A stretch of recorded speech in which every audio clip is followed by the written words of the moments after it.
कहानी का आगाज होता है दुनिया के सबसे खतरनाक पहाड़ से, जहां हम देखते हैं जमीन से हजारों फीट ऊपर हवा में एक तंबू लटका हुआ है। ये नॉर्वे में मौजूद है और इसे ट्रॉल वॉल कहा जाता है क्योंकि यह दीवार की तरह सीधा है। एक कपल यहाँ टॉप पे चढ़ने के लिए कई दिनों से कोशिश कर रहे हैं। लड़की का नाम साशा है और उसके बॉयफ्रेंड का नाम टॉमी है। एक दिन जब रोज की तरह ये क्लाइंबिंग कर रहे थे और टॉप के बहुत करीब थे तो अचानक मौसम खराब होने लगता है और आहिस्ता आहिस्ता बर्फानी तूफान स्टार्ट हो जाता है। टॉमी और साशा जल्दी से वापस उतरने लगते हैं, लेकिन अब देर हो चुकी। एक पत्थर ऊपर से सीधा टॉमी के सर में लगता है और टॉमी सीधा नीचे गिर जाता है, लेकिन यह रस्सी के साथ साशा से कनेक्टेड होता है, इसलिए फिलहाल हवा में लटकने लगता है। साशा टॉमी को आवाज लगाती है कि अपने आप को संभालो, मुझ पे डबल वेट आ रहा है, हम दोनों गिर जाएंगे। लेकिन टॉमी की तरफ से कोई मूवमेंट नहीं आ रही, उसका काफी ब्लड भी निकल रहा था। अब साशा के पास दो ऑप्शंस थे, या तो वह दोनों एक साथ मर जाएं या फिर वह रस्सी को छोड़ दे ताकि वह खुद बच सके। साशा को दिल पे पत्थर रखकर वह रस्सी छोड़नी पड़ी क्योंकि टॉमी शायद ऑलरेडी मर चुका है। रस्सी के छूटते ही टॉमी हजारों फीट नीचे जा गिरा। साशा ने सब कुछ देखा लेकिन कुछ नहीं कर सकी। यह मोमेंट उसकी जिंदगी को हमेशा के लिए तबाह कर देने वाला था। सीन यहाँ से शिफ्ट होता है। 5 लंबे और तकलीफदेह महीने गुजर चुके थे। साशा अब भी इस गुनाह के बोझ तले दबी हुई थी। जब साशा इस गुनाह से भागने के लिए ऑस्ट्रेलिया के जंगल में जाती है तो उसे पता नहीं था कि असली खतरा अभी शुरू होने वाला है। और वह जगह कोई आम जगह नहीं बल्कि ऑस्ट्रेलिया का खतरनाक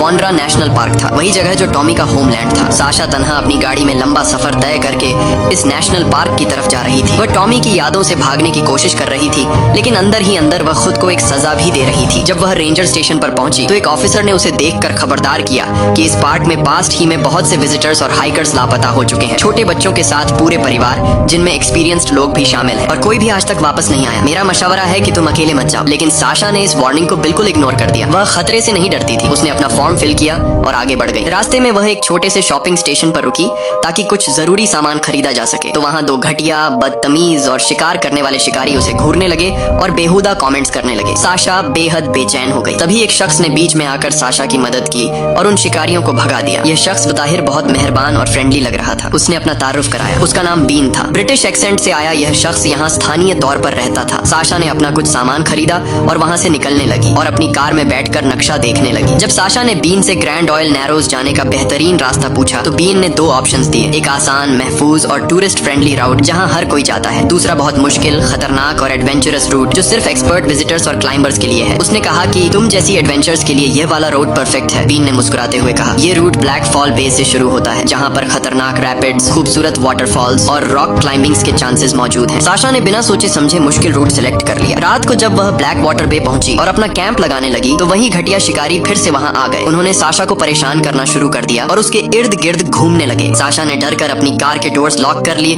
और डिफेंड के लिए एक पेपर स्प्रे हाथ में पकड़ लिया। खुशकिस्मती से वह शिकारी थोड़ी देर बाद चले गए। अगले दिन सुबह सवेरे साशा ने अपना कायाक बोट निकाला, अपना कुछ जरूरी सामान उसमें रखा और खतरनाक तेज बहते दरिया में अपना सफर शुरू कर दिया। दरिया में उसे बहुत सी मुश्किलात पेश आई मगर उसने बहादुरी के साथ अपना सफर जारी रखा। उल्टा साशा इसे एंजॉय कर रही थी। साशा कायाक चलाते हुए दरिया के किनारे से गुजर रही थी। तभी उसकी नजर ट्री ब्रांचेस पर लगी हुई कुछ पिक्चर्स पर पड़ी। ये मिसिंग पर्संस की पिक्चर्स थी, वही लोग जिनके बारे में रेंजर ऑफिसर ने वार्निंग दी थी। इनमें से कुछ फैमिलीज पिक्चर्स जिनमें नौजवान लड़के लड़कियों की पिक्चर्स, बूढ़े अफराद की पिक्चर्स सब वहाँ थी। कुछ साइन बोर्ड जिन पर मिसिंग प्लीज हेल्प और लास्ट सीन नियर रिवर जैसे अल्फाज लिखे थे। इस नजारे ने साशा को थोड़ा कंफ्यूज कर दिया, लेकिन वह आगे बढ़ती रही। उसे लगा शायद कोई जंगली जानवर या फिर दरिया की तेजी की वजह से लोग लापता हुए होंगे। शाम होने को थी तो उसने कैंपिंग की तैयारी कर ली। उसने अपना बैग और गीले कपड़े एक ट्री ब्रांच पर सुखाने के लिए अच्छी तरह लटका दी। रात का खाना बनाया, आसमान में सितारे देखे और सोने की तैयारी कर ली। लेकिन सुबह जब वह जागी तो उसके होश उड़ गए। उसका सारा सामान, बैग, फोन, क्लाइंबिंग गियर सब कुछ गायब था। और भी अजीब और खौफनाक बात यह कि उसके कैंप में एक जहरीला और डेंजरस सांप निकल आया जो कि उसकी तरफ बढ़ रहा था। घबराकर साशा ने जल्दी से अपना कायाक उठाया और वहाँ से भागी। वह दरिया में कायाक चलाती हुई आगे बढ़ती रही। थोड़ी देर बाद उसे एक और कैंप साइट नजर आई जहाँ धुआं उठ रहा था, जिसका मतलब था कि कोई वहाँ मौजूद है। साशा ने कायाक दरिया के किनारे लगाया और उसकी तरफ बढ़ी। उसने इधर उधर देखा और आवाज लगाई, हेलो, क्या यहाँ कोई है? तभी बीन एक तरफ से बोला जो कि दरिया के किनारे बैठा था। बीन ने खुश होकर साशा को देखा और बड़ी गर्मजोशी से नाश्ते की पेशकश की और कहा, अरे साशा, क्या सरप्राइज है, आओ आओ, मैं अभी फ्रेश फिश पका रहा हूँ। साशा को याद आया कि यह वही शख्स है जिससे उसने रास्ता पूछा था। बीन ने कहा, मैं हमेशा एक्स्ट्रा सप्लाईज और खाना रखता हूँ, कभी नहीं पता कब किसी इमरजेंसी में काम आ जाए। साशा ने भूख और मजबूरी की वजह से बैठना कबूल कर लिया। खाना खाते हुए बीन ने बातें की। उसने अपनी माँ के बारे में बताया, अपनी जिंदगी के बारे में बताया। फिर बीन ने कुछ ऐसी बातें कहीं जिससे साशा को शक होने लगा। बिन ने कहा, मुझे पता है तुम एक फेमस रॉक क्लाइंबर हो, मैंने तुम्हारे बारे में सुना है। साशा ने सवाल किया, तुम्हें कैसे पता है? बिन मुस्कुराया और बोला, मैं कल रात तुम्हें देख रहा था वहाँ ब्लैक बे से, उन शिकारियों के साथ जब तुम अपनी कार में बैठी थी। मैं चुपके से वहाँ मौजूद था और तुम्हें नोट कर रहा था। साशा का दिल तेजी से धड़कने लगा। यह बात बहुत क्रीपी और डिस्टर्बिंग थी। तभी साशा की नजर बीन की कलाई पर पड़ी। उसके हाथ में साशा का अपना ब्रेसलेट बंधा हुआ था, वही ब्रेसलेट जो रात को गायब हो गया था। साशा ने कहा, ये मेरा ब्रेसलेट है, तुमने मेरा बैग चुराया? साशा गुस्से और खौफ से चीखी। बीन की मुस्कुराहट अब एक खौफनाक और साइकोपैथिक मुस्कुराहट में बदल गई। उसकी आंखों में पागलपन झलक रहा था। उसने साशा का कुछ सामान जमीन पर फेंक दिया